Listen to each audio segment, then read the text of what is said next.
Buenas noches, bienvenidos a esta segunda sesión síncrona del módulo de Derecho Constitucional. Hoy, sábado 21 de febrero del 2026, siendo las 20 horas. Vamos a dar unos segunditos en lo que se incorporan los demás compañeros.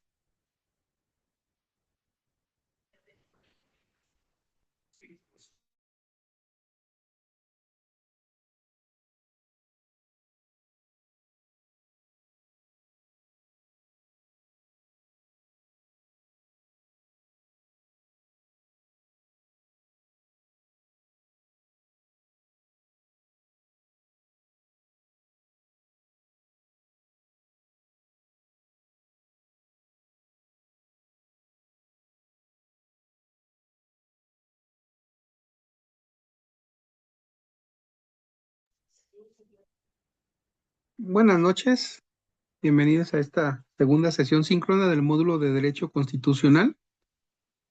Hoy, sábado 21 de febrero del 2026, siendo las 8 de la noche, las 20 horas. Unos segunditos más, iniciamos, esperando que se incorporen sus compañeros, si no, iniciamos. Buenas noches, Victoria. Hola, maestro, muy buenas noches. Gracias, ahorita iniciamos. Claro que sí.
Bueno, pues vamos a iniciar esta segunda sesión síncrona del módulo de Derecho Constitucional. Eh, Vamos a ver ahí algunos aspectos, particularmente, bueno, recapitulando. Este módulo de Derecho Constitucional, pues, alude al estudio propiamente de la Constitución, lo que es conocer la organización, estructura y funcionamiento del Estado mexicano, lo que implica la integración, designación y facultades de los órganos de la Federación, partiendo de la idea de que nos encontramos con tres ámbitos de gobierno: el ámbito federal, el ámbito estatal y el ámbito municipal. En esos tres ámbitos de gobierno, como habíamos comentado en la sesión anterior, pues hay una división de poderes, al menos en la federal y en la estatal, que es un ejecutivo, un legislativo y un judicial. Y en el ámbito municipal, pues no hay una división de poderes, es un solo poder integrado, que es el ayuntamiento. En el caso de la Ciudad de México, pues hablamos de las alcaldías. Podemos decir que nuestra Constitución ubica a México como una república representativa, democrática, laica y federal, conforme pues al artículo 40, que nos habla pues de la forma de Estado y la forma de gobierno del Estado mexicano. Nos habla de tres órdenes de gobierno: el federal, el estatal o local también llamado, y el municipal. En el ámbito federal, pues decíamos que estaba el Poder Ejecutivo, y el Poder Ejecutivo lo encabeza en este caso y en este momento, bueno, pues la presidenta constitucional de los Estados Unidos mexicanos.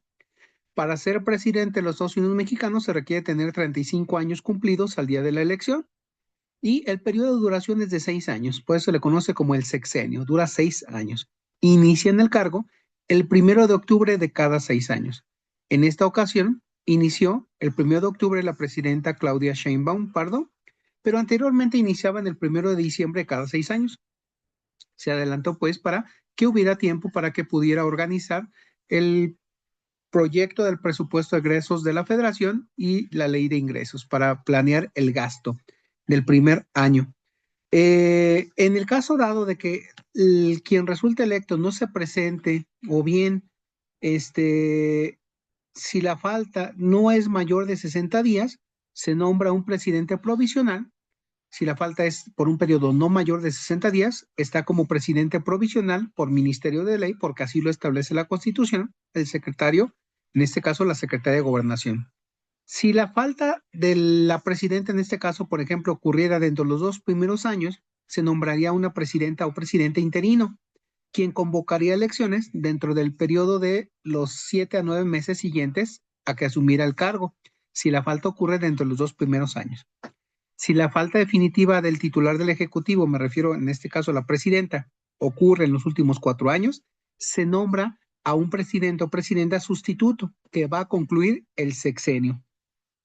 También puede ser o puede darse el caso que se dé una revocación del mandato, que hay una mayoría calificada vinculante para efecto de que se separe del cargo al presidente o presidenta de la República, en cuyo caso se nombraría un presidente o presidenta provisional, y en este caso el presidente o presidente provisional pues sería el presidente del Congreso, que duraría en el cargo 30 días. ¿Para qué? Para que si esto ocurrió dentro de los 2 primeros años, se nombre pues un presidente provisional, o en el último periodo se nombra un presidente sustituto. Conviene referir que si no se presenta a ocupar el cargo, el 1 de octubre se nombra un presidente provisional, y el presidente o presidenta provisional pues será el presidente de la Cámara de Senadores, que va a durar 30 días para que se convoque a elecciones. Son las distintas modalidades que puede haber de presidentes o titulares del Ejecutivo Federal o Ejecutivo de la Unión, que es presidente constitucional, que es el electo, que rinde la protesta de ley el 1 de octubre cada 6 años, pero puede haber también presidentes interinos, presidentes provisionales, presidentes sustitutos. Quien haya ocupado el cargo de presidente bajo cualquiera denominación, pudo haber sido simplemente por 30 días como presidente provisional, ya no puede reelegirse. ¿Por qué?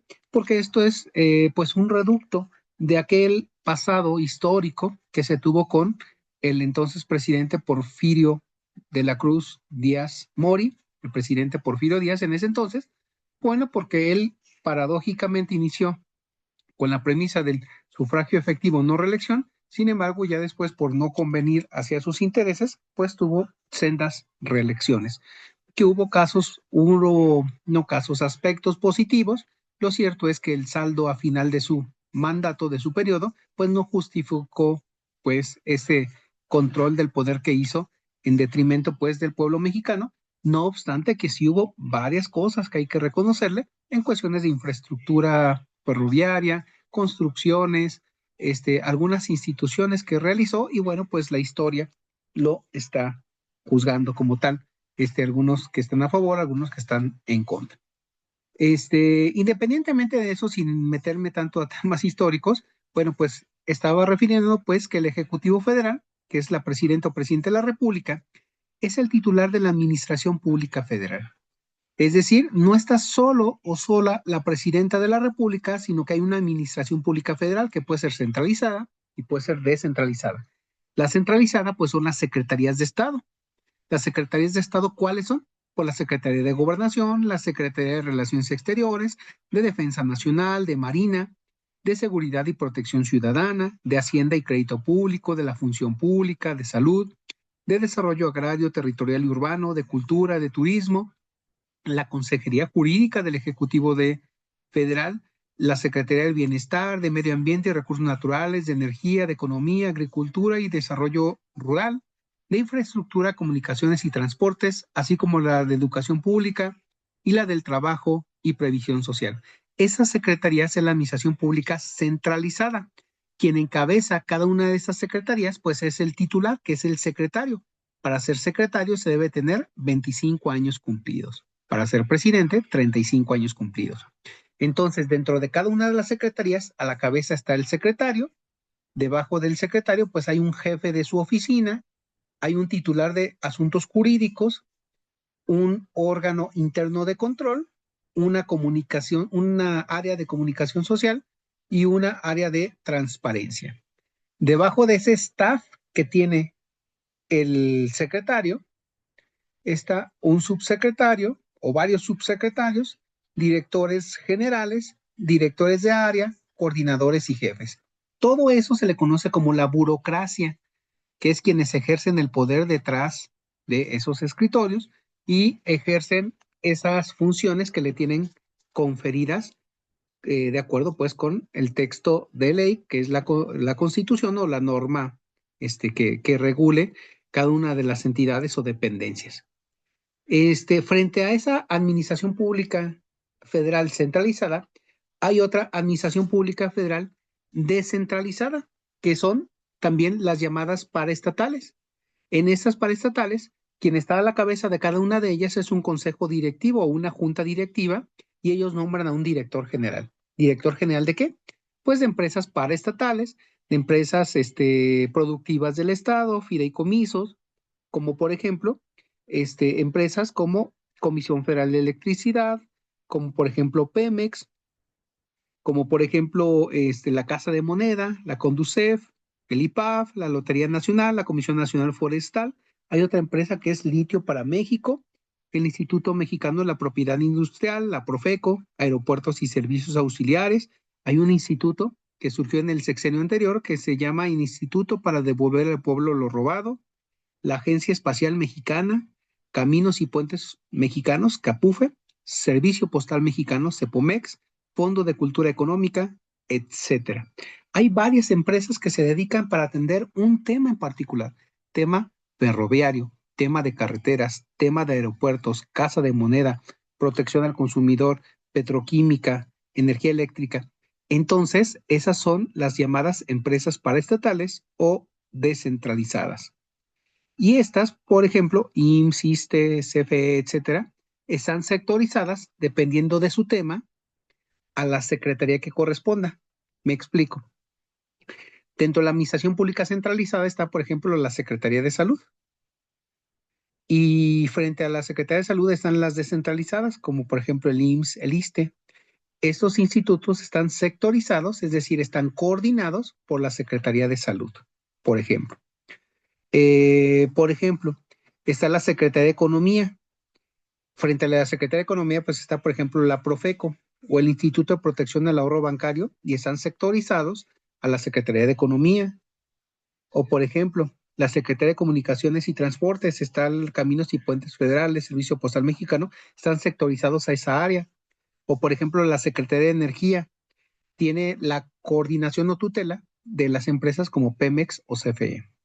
A lo que voy es, el Ejecutivo Federal, que es la Presidenta de la República, para auxiliarse en el ejercicio de sus funciones, tiene una administración pública federal que puede ser centralizada y descentralizada. La centralizada son las secretarías y las descentralizadas son las empresas o dependencias que ya le estuve comentando.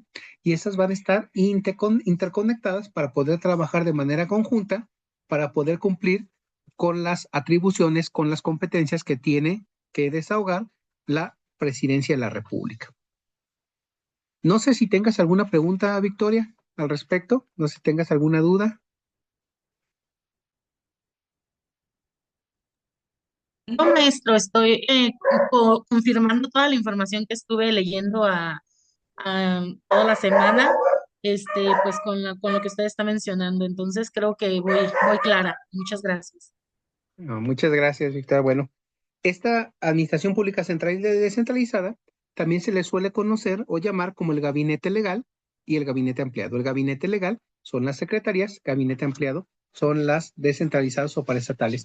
Entonces el Ejecutivo Federal, no solamente va a estar en el poder, sino también está el Legislativo Federal, que es un Congreso General, que es bicameral, es decir, dos cámaras, Cámara de Diputados y Cámara de Senadores. La Cámara de Diputados se integra por 500 diputados, duran 3 años en el cargo y por cada uno de esos cargos se elige una fórmula, es decir, un propietario y un suplente. Para ser diputado se requiere tener por lo menos 18 años cumplidos al día de la elección. Es importante mencionar que de los 500, 300 se eligen por el principio de mayoría relativa, es decir, se eligen o se votan por cada uno de ellos en distritos electorales uninominales, es decir, el territorio nacional se divide en 300 espacios geográficos. Cada uno de esos espacios geográficos se le suele asignar un número de distrito y en cada uno de esos distritos todos los partidos políticos presentan sus candidaturas. El que gane más votos o saque más votos en ese distrito será el que ponga a su diputado. De tal suerte, por ejemplo, en el distrito 1 gana el partido Morena, pues Morena mete a su diputado. En el distrito 2 gana el PRI, bueno, pues el PRI mete su diputado. En el 3 el PAN mete su diputado. En el 4 el Verde mete su diputado y así sucesivamente. Y entonces se hace pues la sumatoria de los que ganan por mayoría. Claro está que también es importante que se atiendan algunas otras reglas como la paridad de género. Eso va desde la elección o desde la designación de los candidatos o candidatas para que no haya un rebase del número o de un género, de hombres o de mujeres, para que haya un sano equilibrio, porque hay una paridad, una equidad de género. De esos 300, otros más 200 se les conoce como diputados plurinominales o de representación proporcional. El país se divide en 5 espacios geográficos. En cada uno de esos 5 espacios geográficos se van a elegir 40 diputados plurinominales. Por ejemplo, en la segunda circunscripción, o la segunda de esos 5 circunscripciones o espacios geográficos, está, por ejemplo, Guanajuato, Querétaro, San Luis Potosí, por ejemplo, y entonces ahí se eligen esos 40. Y así en las otras circunscripciones, en la primera, pues en la Ciudad de México, el Estado de México, ahí se eligen otras. Y entonces eligen a esos 200 diputados. En suma, los 300 de mayoría por los que se vota directamente, más los 200 que es en base al porcentaje de votación que obtuvieron los partidos políticos, que se van haciendo las asignaciones, los de representación proporcional, me regreso poquito, o también llamados plurinominales, es por el porcentaje de votación que se obtuvo. Puede ser, por ejemplo, que el partido a lo mejor no logró ganar las elecciones, pero hubo una gran cantidad de votos que obtuvieron, igual del partido B y el partido C y el partido D, y entonces se suma ese porcentaje de votación y se comienza a hacer una repartición por cada una de esas circunscripciones. Es decir, si en la suma de esos estados votaron, por ejemplo, 10 millones de personas por los diputados, entonces se hace la repartición. Si el partido A obtuvo 4 millones, entonces si con 10 millones tengo derecho a repartir 40 diputados, entonces el partido que tuvo 4 millones, ¿a cuántos diputados? Una reglita de 3. Y así se comienzan a repartir. Claro, es un poco más complejo que esto, pero es en esa proporción. Entonces, la Cámara de Diputados se integra por 500 diputados, 300 de mayoría, 300 plurinominales, duran 3 años en el cargo y para ser diputado se requiere tener por lo menos 18 años cumplidos. La otra cámara es la Cámara de Senadores. Para ser senador de la República se requiere tener 25 años cumplidos. Son 128 senadores. A diferencia de los diputados, los senadores duran 6 años, no 3 años como los diputados. 64 son de mayoría relativa, es decir, en cada estado el partido político que gana mete 2 senadores. Ahí están los 64. Los siguientes 32 senadores son de primera minoría, es decir, el partido político que quedó en segundo lugar mete a un senador y los restantes 32 senadores son de representación proporcional.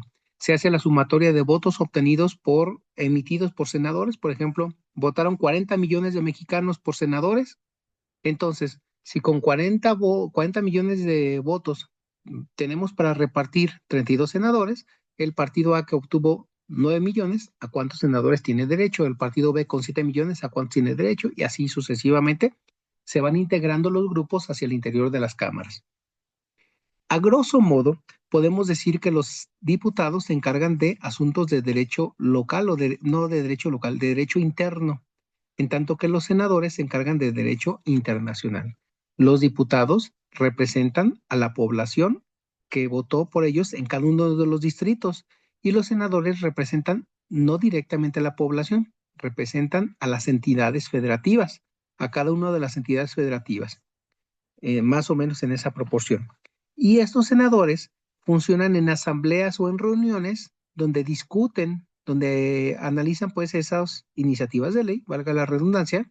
Recuerda, la iniciativa de ley comienza con una iniciativa, el proceso legislativo, mejor dicho, una iniciativa, viene la discusión en ambas cámaras, viene la aprobación en ambas cámaras, cámara de origen, cámara revisora, viene después de la votación viene la aprobación viene la sanción en donde ya se la mandan al titular del Ejecutivo para que en su caso la promulgue y la publique, la dé a conocer y entre en vigor.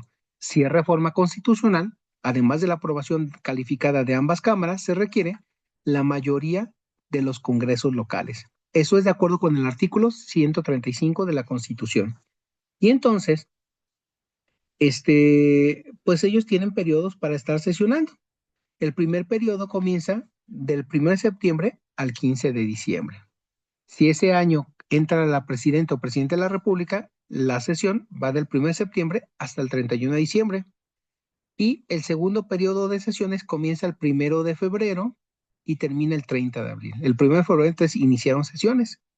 Mientras no están sesionando, ¿quién está?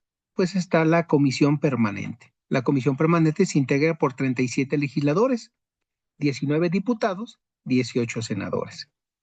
Y entonces hacia el interior de cada una de las cámaras, pues tienen una mesa directiva con un presidente de cada cámara, con vicepresidentes, con secretarios, que es uno por cada grupo parlamentario, es decir, de cada partido político, y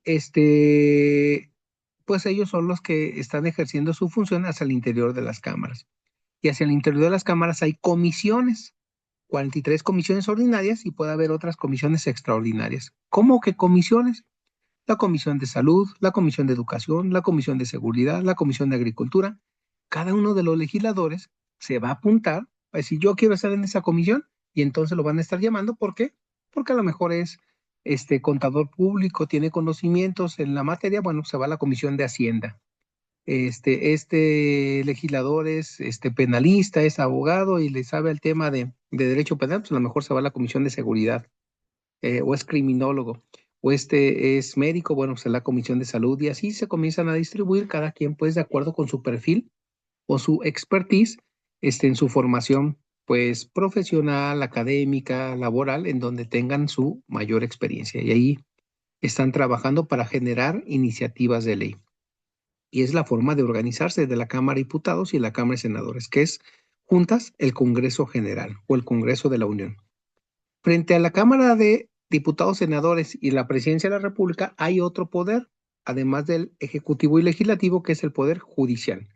El Poder Judicial lo encabeza la Suprema Corte de Justicia de la Nación, donde se eligen por el voto popular a 9 ministros. Anteriormente no se elegían de manera popular, sino que la Presidencia de la República hacía la propuesta y entonces quien ratificaba y les decía, esos son los que resultan electos, pues era el Senado de la República. Y antes era trabajo en pleno y trabajo en salas, había 2 salas. Pero bueno, ahora es solamente una sala. Anteriormente, bueno, pues duraban, ese trabajo, perdón, era en pleno y en salas.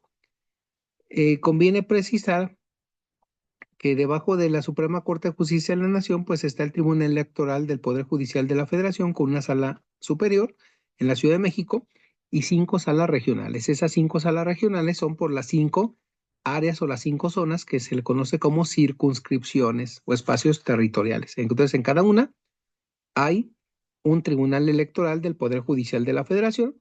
Hay también plenos regionales de los tribunales colegios de circuito, hay los juzgados de distrito, los jueces de distrito, está el Consejo de Disciplina Judicial, hay jueces de control, hay tribunales de enjuiciamiento, hay tribunales de alzada, hay centros de justicia penal, hay también otras áreas pues que ayudan en lo que es la integración del Poder Judicial. A diferencia del Poder Ejecutivo y del Poder Legislativo, donde no se pide un grado académico o una escolaridad, en el Poder Judicial se pide por lo menos una escolaridad de licenciatura en Derecho, conocer el derecho, para integrar el Poder Judicial de la Federación. Anteriormente, bueno, pues estaba para poder ascender como jueces o magistrados, lo que es la carrera judicial, ahora se tiene que votar. Pero hacia abajo se continúa con la carrera judicial, pero ya no se puede seguir escalonando como se hacía hoy en día, bueno, anteriormente, por ese mecanismo. Hay quien está de acuerdo, hay quien está en contra con esta reforma judicial. Pues lo cierto es que, bueno, pues es una realidad, ya se está ejerciendo el cargo, ya se está ejerciendo el poder público a través de esta forma de elegir a los jueces. Entonces, en el ámbito federal hay una división de poderes: ejecutivo, legislativo y judicial, presidencia de la República con una administración pública centralizada y descentralizada, las secretarías y las paraestatales, el poder legislativo, sistema bicameral, Cámara de Diputados y Cámara de Senadores, y el poder judicial, ministros, magistrados, jueces, los tribunales y los juzgados. En el ámbito local, también hay una división de poderes. La encabeza el poder ejecutivo, que es el gobernador. En el caso de Guanajuato y de varios estados, bueno, pues para ser gobernador se requiere tener cumplidos 30 años. En el caso de Guanajuato, por ejemplo, entran en funciones el 26 de septiembre y en todos los casos se renuevan cada 6 años. El gobernador, pues también es el titular de la administración pública estatal, que también va a ser la centralizada y la descentralizada. Las centralizadas son las secretarías: Secretario de Gobierno, Secretaría de Finanzas, Desarrollo Agroalimentario, Desarrollo Agrario, de Turismo, Educación, por ejemplo, de Guanajuato, Desarrollo Social, Secretaría de Salud, Secretaría de Educación, de Transparencia, de Seguridad Pública. Y también está el gabinete ampliado o descentralizado, por ejemplo, el DIF, el instituto, o por ejemplo, la Comisión del Deporte, de Alfabetización, para personas con discapacidad, el Instituto de Capacitación, ese Instituto de Seguridad Social, etcétera. Entonces, la administración pública centralizada y descentralizada. También, como a nivel federal o en el ámbito federal hay presidentes interinos, pues también puede haber gobernadores interinos o sustitutos. Interinos, por ejemplo, cuando se da la nulidad de la elección, cuando hay un empate en una elección, imagínense un empate en la elección, cuando no tome posesión, también se nombra un gobernador interino. Cuando ocurre la falta dentro de los 3 primeros años, también se nombra un gobernador interino, y un gobernador sustituto cuando la falta ocurre del gobernador dentro de los 3 últimos años. En caso de una ausencia que no rebase más de los 90 días, el secretario de gobierno se convierte pues como gobernador. En caso de que sea por un tiempo mayor a esos 90 días, se puede nombrar un gobernador interino y puede ser que el gobernador electo pues en cualquier momento se puede estar reincorporando. Frente a ese poder ejecutivo también hay un poder legislativo en cada estado, pero en cada estado, a diferencia del federal, que es bicameral, Cámara de Diputados y Cámara de Senadores, en cada uno de los estados hay un solo congreso, que es el Congreso del Estado, Congreso local. Es ese poder legislativo local, por ejemplo, en el estado de Guanajuato, les pongo el caso de manera ejemplificativa, se integra por 36 legisladores. De esos 36 legisladores, 22 son electos por mayoría relativa. ¿Por qué? Porque hay 22 distritos electorales uninominales. El territorio de Guanajuato se divide en 22 espacios geográficos y en cada uno de ellos se elige una fórmula, es decir, un diputado propietario con su diputado suplente. Y los restantes 14, para lograr los 36, se les conoce como de representación proporcional o plurinominales, que es el porcentaje de votos que obtiene cada partido político en la elección. Y así se integran los 36 diputados locales. En el caso del Poder Judicial del Estado de Guanajuato, por ejemplo, pues lo encabeza el Supremo Tribunal de Justicia del Estado de Guanajuato. En el sistema anterior, antes de esta reforma judicial, pues lo elegía a través de la propuesta que hacía en turnos alternativos el Poder Judicial y la gobernatura, el Congreso del Estado. Ahora va a ser por medio del voto popular, derivado de la reforma del Poder Judicial. Entonces, a la cabeza está un Supremo Tribunal de Justicia del Estado.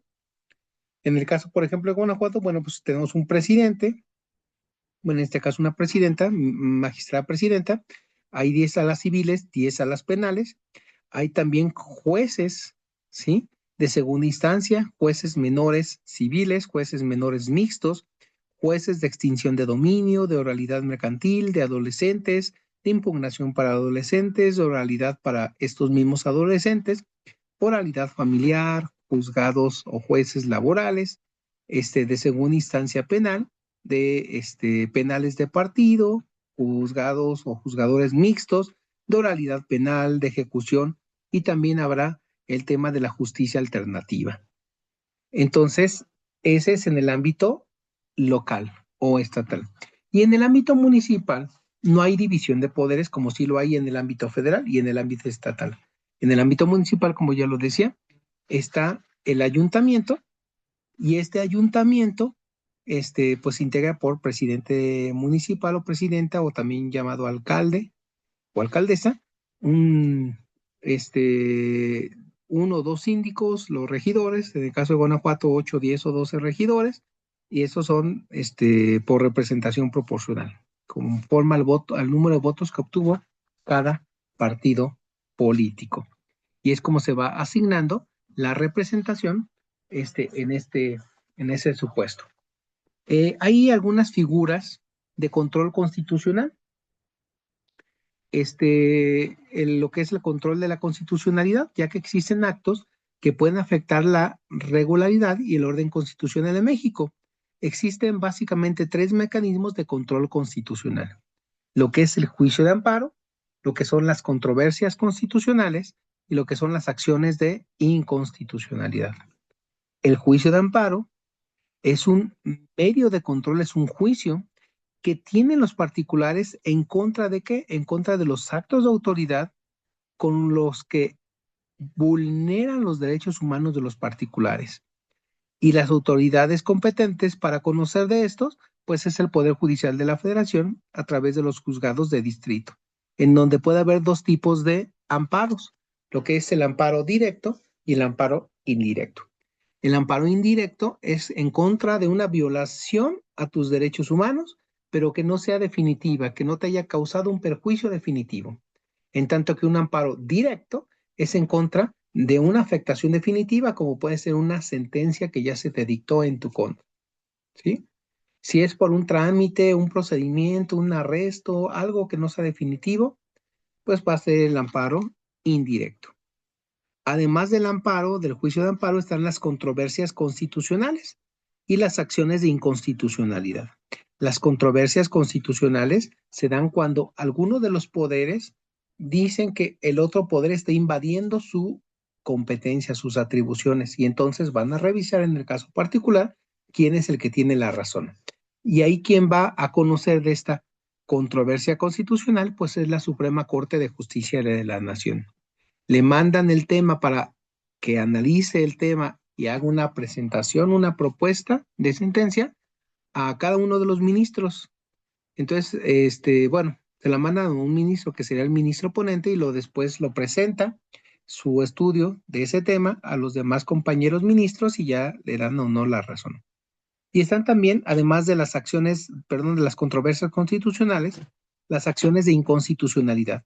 Las acciones de inconstitucionalidad también son resueltas por la Suprema Corte y son en función de que revisen que el texto normativo, la ley, lo que se derive de la Constitución, no vaya en contra de lo que dice la Constitución.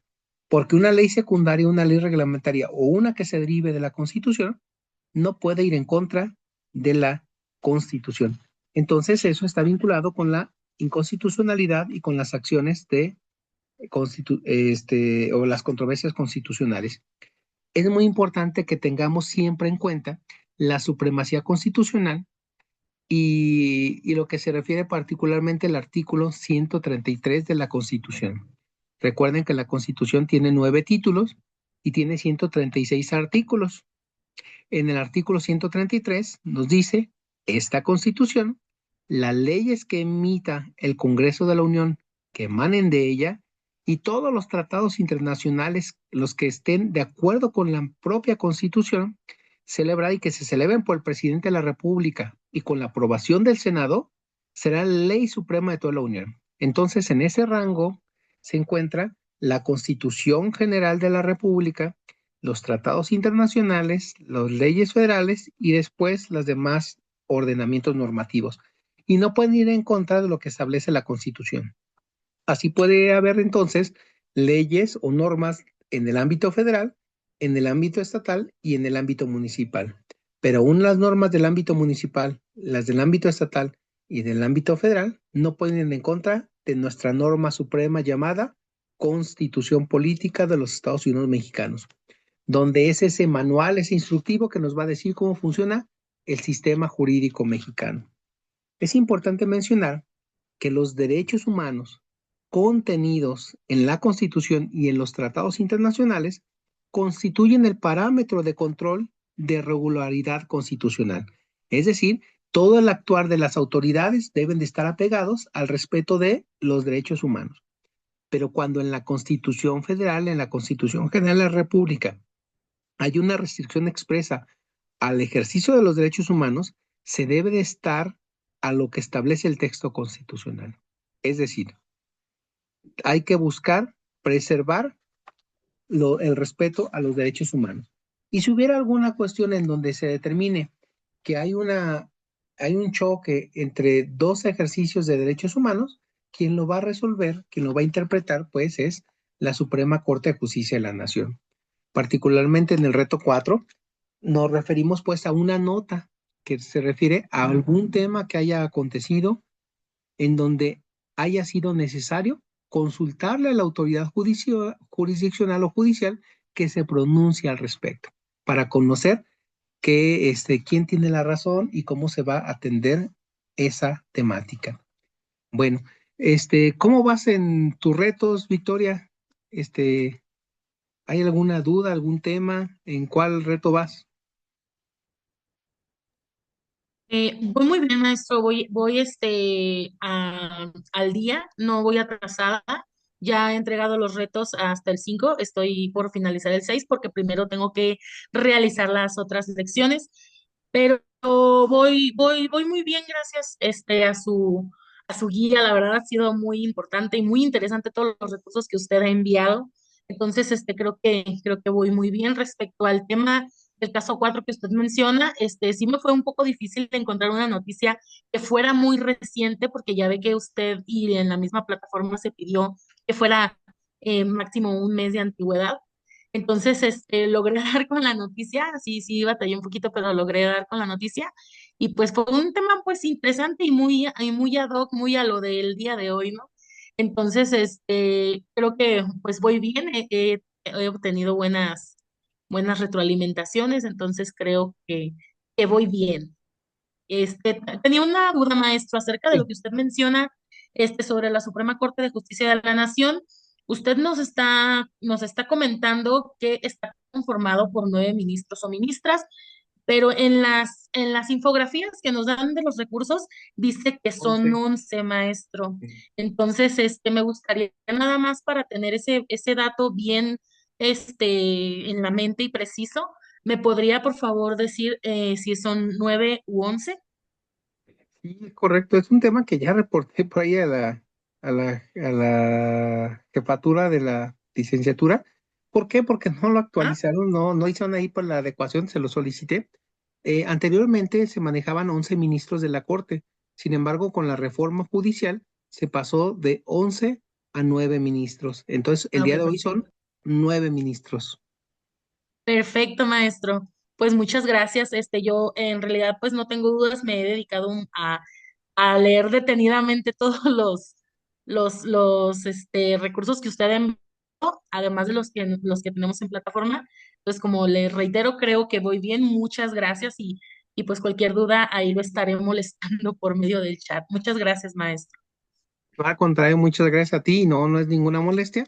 Y bueno, me reitero pues a sus órdenes, a su disposición, para cualquier duda, cualquier pregunta, cualquier comentario, revise, les voy a estar subiendo también ahí algún material, por ahí les subí también algunos materiales de consulta y espero también estarles subiendo pues alguna información también que complemente esos estudios que bien les va a estar apoyando en este desarrollo de este módulo. Y como les decía, pues programen sus actividades, ya vamos a estar empezando ya más hacia el cierre de este módulo que culmina el 4 de marzo. Entonces no bajen la guardia, hay que cerrar a tambor batiente, como dicen coloquialmente, y hay que poner todo ese empeño. ¿Para qué? Para no estar a las últimas, a las carreras, buscando estar sacando este módulo. Yo les agradezco y les reconozco todo el esfuerzo que están dedicando y precisamente este es un esfuerzo que vale la pena. Van a ver que sí. Y el día de mañana esperamos que ahí nos estemos viendo ya como colegas. Mis mejores deseos para cada uno de ustedes, porque sé que es algo importante, que es algo muy importante para ustedes y también para sus familias, y el que ustedes estén cursando esta licenciatura.